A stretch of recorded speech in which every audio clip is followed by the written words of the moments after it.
ఆంధ్రప్రదేశ్ శాసనసభలో నిన్నటి రోజున 2019 నుంచి 2024 మధ్యలో అంటే సీఎంగా జగన్మోహన్ రెడ్డి గారు ఉన్న కాలంలో ఎంతమంది మహిళలు అక్రమ రవాణా కావడం జరిగిందని తెలుగుదేశానికి చెందిన ముఖ్యంగా కడప ఎమ్మెల్యే మాధవిరెడ్డి గారు, నెల్లూరు జిల్లా కొవ్వూరు ఎమ్మెల్యే ప్రశాంత్ రెడ్డి గారు హోంశాఖను అడగడం జరిగింది.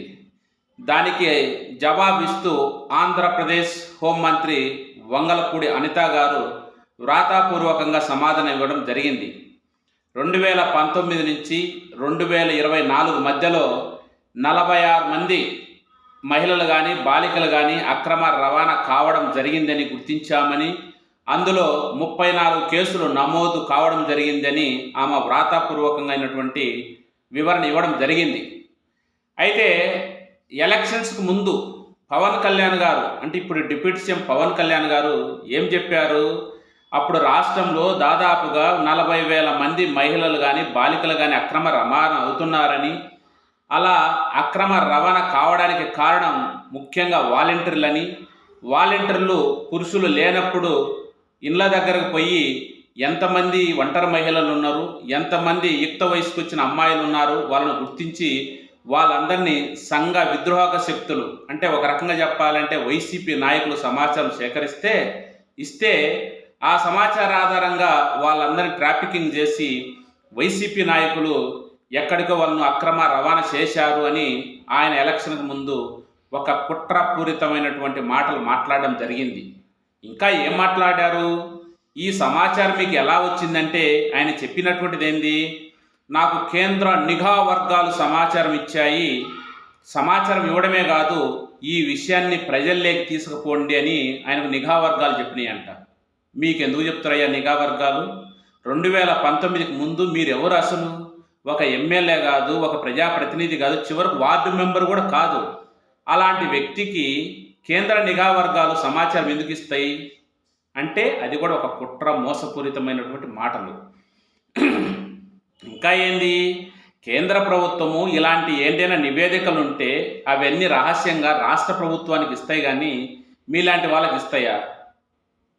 ఆ రోజు మేము చెప్పినాం ఇదంతా మోస, కుట్రము, అబద్ధమని. కానీ ఆ ఎలక్షన్ టైంలో గందరగోళ పరిస్థితులలో కొందరు నమ్మాల్సిన పరిస్థితి ఏర్పడింది. అయితే ఇక్కడ మనము ఈరోజు ఈ నివేదిక చూసిన తర్వాత మనకు ఏమర్థమైంది? వీళ్ళంతా ఎలక్షన్స్కి ముందు ప్రతిదీ కూడా మోసము, కుట్రతో ఎటు తిరిగి అధికారం రావాలనే ఉద్దేశంతో అప్పుడున్న ఆంధ్రప్రదేశ్ ప్రభుత్వం మీద ఎటువంటి నేరాలైనా ఎటువంటి కుట్రలకైనా పూనుకున్నారు. దానిలో భాగమే ఇలాంటి నివేదికలు. అయినా ఇక్కడ మనం బాగా పరిశీలిస్తే ఈ వాలంటరీ వ్యవస్థపై కూడా చంద్రబాబు నాయుడు గారు ఒక పద్ధతి ప్రకారం వాళ్ళని దెబ్బతీసే విధంగా మాట్లాడడం జరిగింది. ప్రభుత్వం ఏర్పడినప్పటి నుంచి వాలంటీర్లు అంటే గోనె సంచులు మోసి ఉద్యోగాలని, వాలంటీర్లు పురుషులు లేనప్పుడు తలుపులు కొడుతున్నారని, రకరకాల కార్యక్రమాలు చేస్తున్నారని ఒకవైపు చంద్రబాబు నాయుడు గారు, ఇంకొక వైపు పవన్ కళ్యాణ్ గారు ఒక పద్ధతి ప్రకారం ఈ సమాజంలో ప్రజల్లో వాలంటీర్ల పట్ల నమ్మకం పోవాలని, వాలంటీర్ వ్యవస్థ నిర్వీర్యం చేయాలని, ఇలా అమ్మాయిలు మహిళలు అక్రమ రవాణా చేస్తున్నారని రకరకాల ఆరోపణలు చేసిండ్రు. అయితే వీళ్ళు ఇలా చేయడమే కాదు, ఇంత చేసి కూడా మళ్ళీ ఏం చెప్పిండ్రు? చివరిలో ఎలక్షన్కు ముందు మేము అధికారంలోకి వచ్చి మళ్ళా వాలంటీర్ల వ్యవస్థను కొనసాగిస్తామన్నారు. అంటే ఇలాంటి ద్వంద్వ నీతి ప్రదర్శించి ఇలాంటి మోసపూరిత ఆలోచనలు చేసి మళ్ళీ మేము అధికారంలోకి వచ్చే వాలంటీర్లు కొనసాగిస్తామంటే వాళ్ళు చెప్పిన మాటను కొంతమంది నమ్మిండ్రు కూడా. ఎందుకంటే జగన్మోహన్ రెడ్డి గారు వాలంటీర్లు సేవాభావంతో, తన మీద అభిమానంతో, ప్రేమతో కేవలం గౌరవేతనం 4,000 5,000 తీసుకొని ప్రజలకు సేవ చేయాలనే ఉద్దేశంతో వాలంటీర్ వ్యవస్థలోకి వచ్చింది. అలాంటి వారు సహజంగా ఏం ఆలోచిస్తారు? సరే 10 రూపాయలు ఏదో జీతం పెరిగితే మంచిదే కదా, వాళ్ళు 10,000 ఇస్తామన్నారు కదా అని చాలామంది వాలంటీర్లు కూడా తెలుగుదేశం కూటమికి ఓటు వేయడం జరిగింది. అది ఫ్యాక్ట్ కూడా. సరే అందులో తప్పు పట్టాల్సిన అవసరం కూడా లేదు. కానీ వీళ్ళు కుట్రపూరితంగా ఆలోచించింది ఏంది? ఈ వాలంటీర్ వ్యవస్థ అనేది జగన్మోహన్ రెడ్డి గారు ఏర్పరచుకున్న ఒక ప్రైవేటు సైన్యం అని, దాన్ని నిర్వీర్యం చేస్తేనే జగన్మోహన్ రెడ్డి కొన్న బలం తగ్గిపోద్ది అని వాళ్ళు కుట్ర పొందిండ్రు. వాస్తవంగా వాలంటీర్లు ఏంది? సరే ఈరోజు ఓడిపోయినప్పుడు వాళ్ళ మీద రకరకాల కామెంట్లు చేస్తున్నారు. వైసీపీ వాళ్ళు కానీ రకరకాల, లేదు తెలుగుదేశం వాళ్ళు అయినా. వాస్తవంగా ఏంది పాపం వాళ్ళు ప్రతి నెల పింఛన్ పంపిణీ కార్యక్రమంలో కానీ, రేషన్ పంపిణీలో కానీ, ప్రభుత్వ కార్యక్రమాలను పథకాలను ప్రజలకు అందించడంలో కానీ, సమస్య నెరవేర్చడంలో కానీ, లేదా వాళ్ళకి సమాచారం ఇవ్వడంలో కానీ, కరోనా లాంటి కష్టకాలంలో కానీ వాళ్ళ సేవలు అమోఘమైనవి. ఈరోజు ఏదో ఓడిపోయినంత మాత్రాన ఆ వ్యవస్థ మంచిది కాదనడం ఎవరికి కూడా కరెక్ట్ కాదు. చాలామంది వైసీపీ వాళ్ళు కూడా అంటున్నారు వాలంటీర్ల వల్ల ఓడిపోయినామని. అదైతే కరెక్ట్ కాదు. ఎందుకంటే గాంధీ గారు కన్నా గ్రామ స్వరాజ్యం దిశగా జగన్మోహన్ రెడ్డి గారు గ్రామ సచివాలయాలను తెచ్చి ఆ సచివాలయ వ్యవస్థలో సచివాలయ ఉద్యోగులతో పాటు వాలంటీర్లు కూడా ఉంటే ఇంకా ప్రజలకు అవసరమైనటువంటి పథకాలు త్వరగా చేరుకుంటాయని, ప్రజలకు మేలు జరుగుతాయని ఉద్దేశించి పెట్టడం జరిగింది.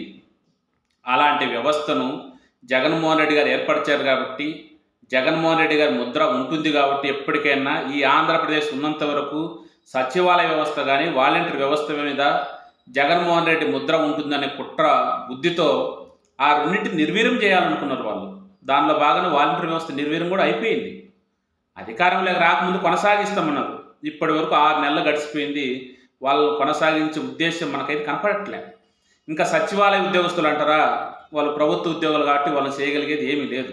అలా చేసే హక్కు కూడా వీళ్ళకి లేదు.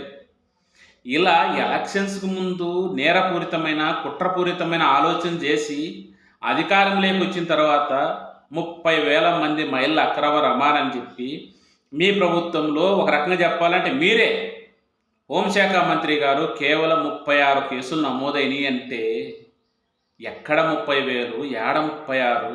ఎంత మోసం ఇది, ఎంత కుట్ర.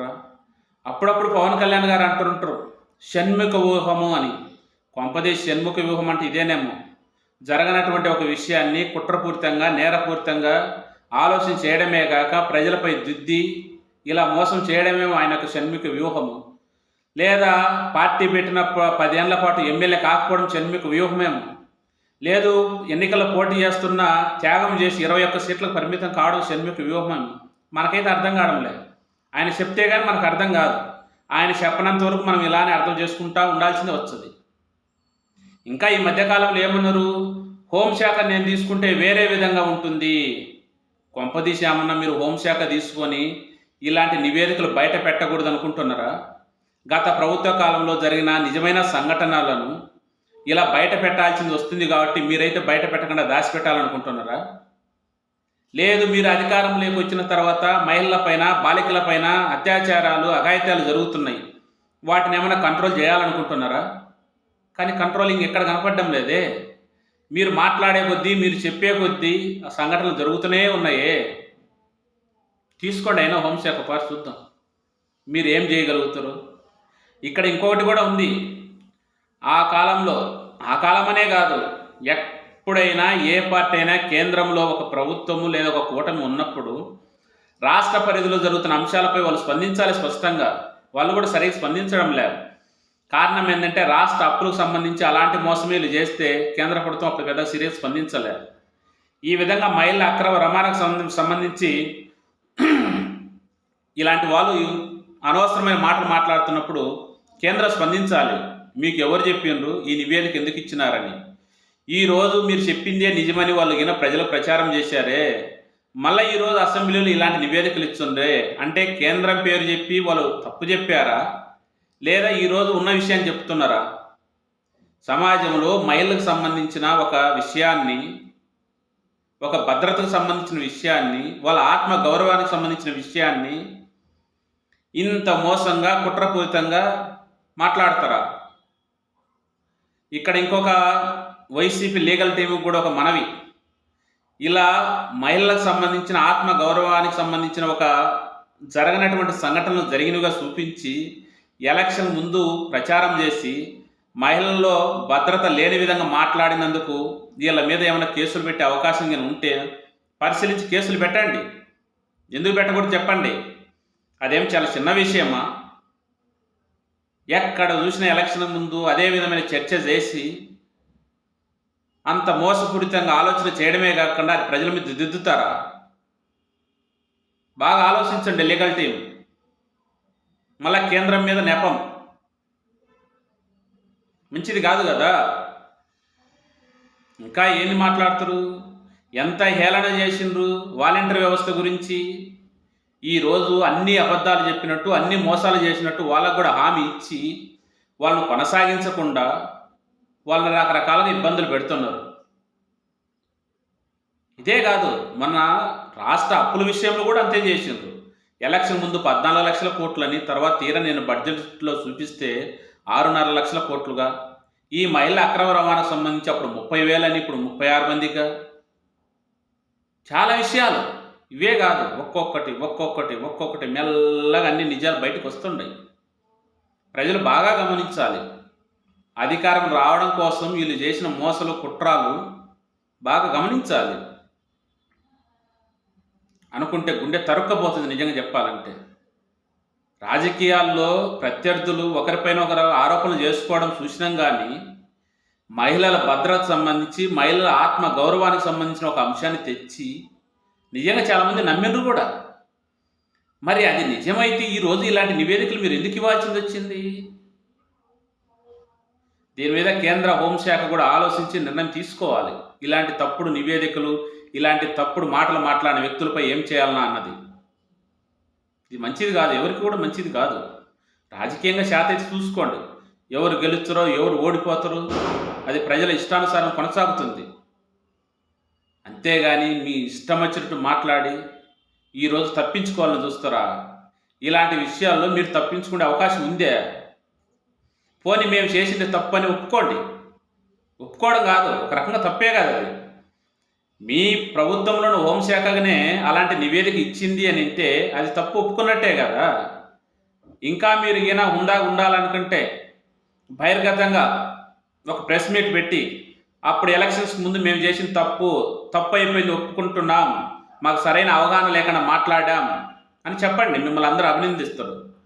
లేదు అన్నింటిలాగంటే దీన్ని కూడా తప్పించుకొని తిరగాలనుకుంటే తిరగలేరు. ఒకవేళ మీరు రాజకీయంగా తప్పించుకోవచ్చు, ప్రజల దగ్గర నుంచి తప్పించుకోలేరు కదా. ప్రజలందరికీ ఇలాంటి విషయాలు తెలుస్తాయి కదా, తెలియజేయడానికి మాలాంటి వాళ్ళు ఉన్నారు కదా.